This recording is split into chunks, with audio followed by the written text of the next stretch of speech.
Programang ito ay rated SPG. Striktong patnubay at gabay ng magulang ang kailangan. Maaaring may masiselang tema, lengguwahe, karahasan, sexual, horror o droga na hindi angkop sa mga bata.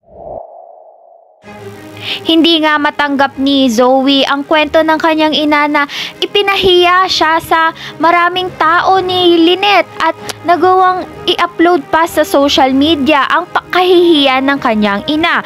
Kaya naman sumugod si Zoe sa East Ridge para sugurin itong si Annalyn. Sa hindi inaakalang pangyayari ay sumugod nga itong si Zoe at nagpang-abot nga sila ni Annalyn nang hindi niya inaakalang kasama ni Annalyn itong si Doc Benitez. Kaya naman itong si Doc Benitez ang ginawa na lang ay pinigilan niya ang dalawa dahil nga ay nagkakagulo at nagpang-abot nga silang dalawa.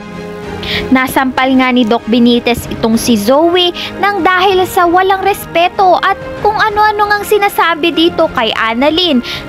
At sa dahilang hindi niya na nga rin nire-respeto bilang kanyang tunay na ama si Doc Benitez. Seryosong pag-uusap nga ito at baka hindi nila mapansin na mayroon mag-video sa kanila na sinasabi ni Doc Benitez na siya ang tunay na ama ni Zoe. Kaya naman dito na ba magtatapos ang pagpapanggap ni Zoe bilang tunay na anak ni Doc Tanyag? At mabunyag na nga rin ang katotohanan dito kay Giselle at Lynette. Ayan nga ang pakaabangan natin sa abot kamay na pangarap.